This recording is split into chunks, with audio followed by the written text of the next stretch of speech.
So guys एक चीज़ दिखाती हूँ, वेट। ये देखो, ये मेरी बुक्स आई हैं ICAI की तरफ से। सो ये मेरी CA इंटर की बुक्स है। सांस स्टडी बड़ी है, 7-8 किलो का वज़न तो होगा इनमें। सो इस वीडियो में मैं बात करने जा रही हूँ अपनी CA इंटर की प्लानिंग के बारे में, and how many groups I am appearing for, and all other information like my teachers review and all that. Okay, तो उससे पहले इन बुक्स की अनबॉक्सिंग कर लेते हैं। ओके,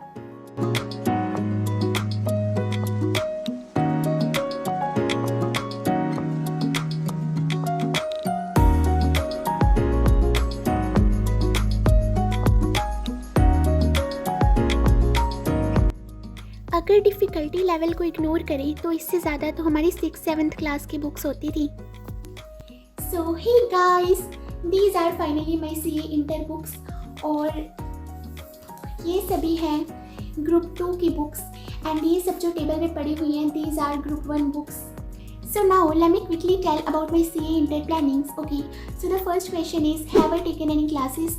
So उससे पहले मुझे थोड़ा सा एक ब्रीफ ओवरव्यू देने दो। So till 12th standard I never took tuitions because मुझे 10th क्लास से ही यूट्यूब से स्टडी करने की हैबिट डेवलप हो गई थी, and in my CA foundation also I did self study. और CA इंटर की स्टार्टिंग में पहले मैंने प्लान किया था कि I would do self study, जैसे कि मैं हमेशा से यूट्यूब से करती आ रही हूँ।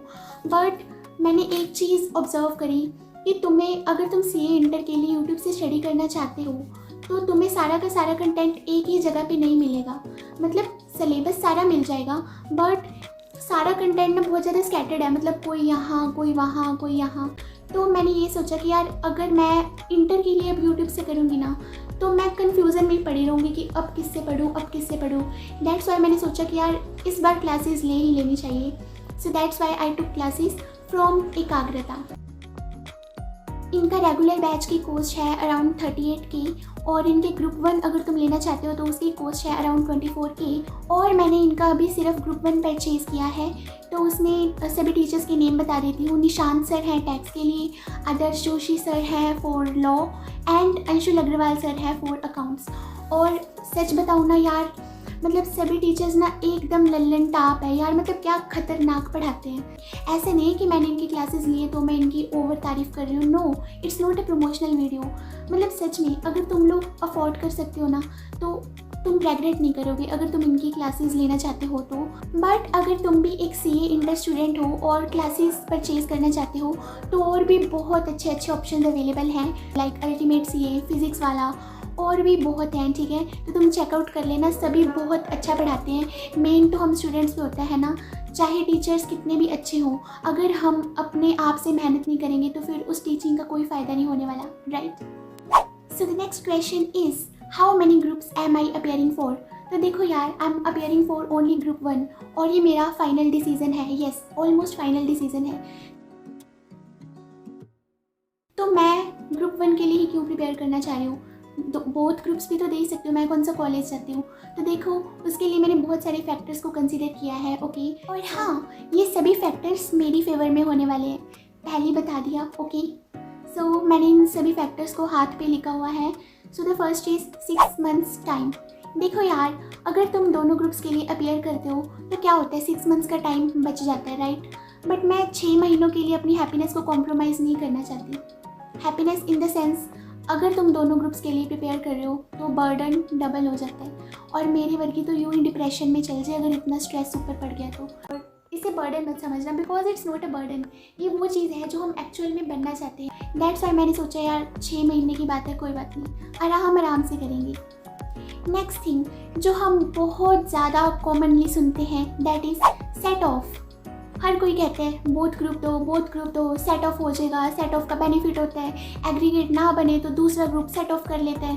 बट यार अगर हम थोड़ा लॉजिकली सोचें तो सेट ऑफ करने के लिए एक्स्ट्रा कितना पढ़ना पड़ेगा, तो उतना ज़्यादा एक्स्ट्रा पढ़ने से अच्छा मैंने सोचा कि मैं ग्रुप 1 को ही अच्छे से प्रिपेयर कर लूँ कि सेट ऑफ करने की नौबत ही ना आए। Number 3, all India rank.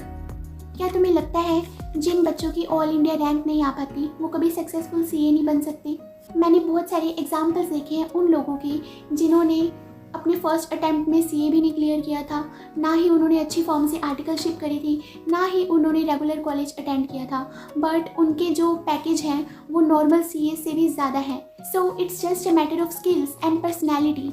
और अगर तुम्हें ऑल इंडिया रैंक लानी है तो तुम्हें दोनों ग्रुप्स देने पड़ेंगे, और मैं रैंक लाना नहीं चाहती, मतलब मेरे बस की बात नहीं है।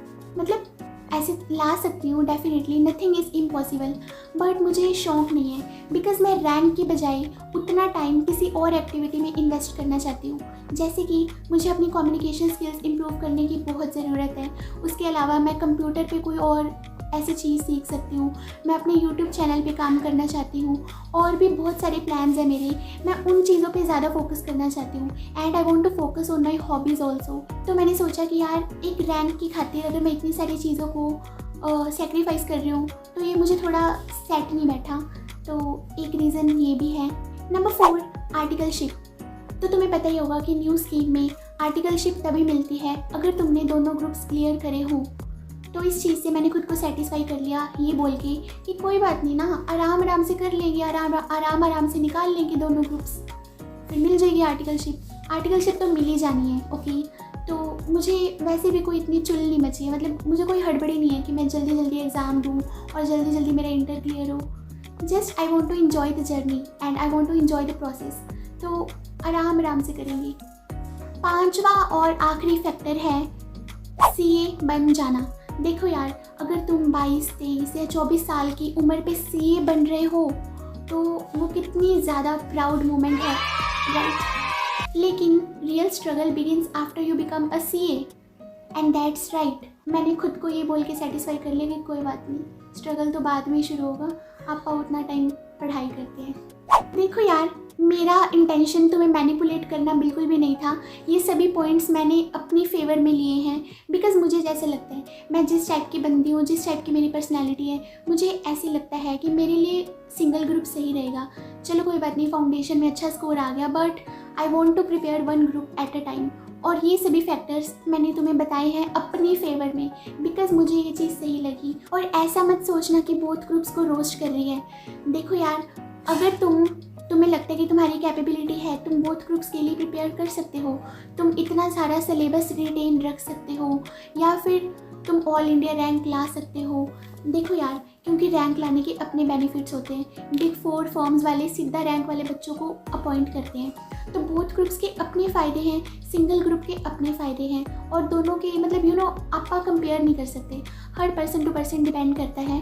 बट ये वीडियो में मैं बस ये बताना चाहती हूँ कि अगर तुम लोग वो बच्चे हो जो मेरी तरह देना तो सिंगल ग्रुप चाहते हो, बट तुम्हें सब कह रहे हैं कि बोथ ग्रुप दो, तो मैं ये एडवाइस देना चाहती हूँ कि इट्स नॉट नेसेसरी। ठीक है, बाहर वालों की मत सुनो, तुम अपनी कैपेबिलिटी देखो कि तुम्हारे लिए क्या चीज़ सही है, ओके? अपने मन की सुनो। एक और ट्रुथ बताऊँ, कोचिंग सेंटर वाले तुम्हें हमेशा बोथ ग्रुप्स देने की ही एडवाइस देंगे बिकॉज इन्हें पता है बोथ ग्रुप्स का सक्सेस रेशियो बहुत कम है, और अगर तुम्हारी रैंक आ गई तो अगले दिन इनके डैशबोर्ड पे लगेगी तुम्हारी फ़ोटो ऐसे करके। लेकिन अगर तुम्हारी रैंक नहीं आई तो तुम अगले साल फिर आओगे इनके पास कोचिंग लेने। तो समझ जाओ यार, इनके तो दोनों हाथों में लड्डू हैं। बाय द वे, सब ऐसे नहीं होते हैं, ओके? तो दिल पे मत लेना, बहुत सारे टीचर्स तुम्हें जेन्युइनली भी एडवाइस करते हैं, बट तुम किसी की मत सुनना, मतलब सुनना सबकी लेकिन अपने मन की करना, ओके? बाय द वे, तुम लोगों की क्या प्लानिंग्स है, सिंगल या बोथ ग्रुप, बताना ज़रूर। और तुम लोग क्लासेस कहाँ से ले रहे हो ये भी बताना, okay? So that was all for today's video guys. I hope this video might be helpful for you. So stay connected. See you soon. Bye bye.